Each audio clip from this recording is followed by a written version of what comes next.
కడియం శ్రీహరి కానివ్వండి, లేకపోతే బసవరాజు సారయ్య, ఇలా కొంతమంది ఎవరైతే ఉన్నారో వరంగల్కి సంబంధించి, అంటే కొండా మురళి వ్యాఖ్యలతో మీరు ఏకీభవిస్తారా? కొండా మురళి వ్యాఖ్యలు కాదండి నేను అనేది, ప్రభుత్వంలో ఉన్నారు వాళ్ళు, ప్రజలకు పనిచేయాలి కదా. అంటే కొండా మురళి కూడా ప్రెసెంట్ ప్రభుత్వం ఉన్న పార్టీలోనే కదా ఉంది. ఆయన బహిరంగంగా కామెంట్స్ చేశారు. ఏమని? డైరెక్ట్గా ఆయన అంటే పార్టీలు మారడం కాదు, దమ్ముంటే రాజీనామా చేసి పార్టీలోకి వచ్చి గెలవండి అని చెప్పేసి మాట్లాడడం జరిగింది ఆయన. నేను వాళ్ళ పంచాయతీ గురించి మాట్లాడినండి.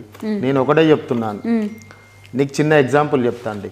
నేను సారయ్యని ఎందుకు క్వశ్చన్ చేస్తున్నా అంటే, మా దగ్గర స్ట్రీట్ వెండర్స్ ఉంటారు. ఈయన రిటర్న్ కాంప్లైంట్ అండి మీకు ఇస్తా నేను. ఈయన లెటర్ ప్యాడ్ మీద రిటర్న్ కాంప్లైంట్ ఇవి కూలగొట్టమని ఇస్తాడండి. ఒక ఎమ్మెల్సీ అయి ఉండి నిరుపేదలైనటు వారు మీ కూలగొట్టిస్తే నేను పోయి గొడవ చేసి మీడియాని తీసుకెళ్ళి మళ్ళీ ఎక్కడ ఉన్న వాళ్ళని అక్కడ పెట్టి, అలా ఒక వికలాంగుడు కూడా ఉంటాడండి. అదే రోడ్డును వెడల్పు చేయాలని ఉంటే ఒక డాక్టర్ తోటి కోట్ల కేసే ఇస్తాడు. ఏం పద్ధతి అండి మీరు? డెవలప్మెంట్ కోరుకోరు. డాక్టర్ తోటి కేసు వేయించింది మా ప్రభుత్వంలో. అప్పుడే నువ్వు మా ప్రభుత్వంలో నువ్వు ఎక్కడున్నా నీ బుద్ధి ఇదేనా? తప్పు కదా. తను ఒక ఆధారణతోటి కరెక్ట్ ఒక ప్రూఫ్ తోటి వచ్చి మాట్లాడాలి. ఏది పడితే అది మాట్లాడితే అది ఎంతవరకు పద్ధతి అండి?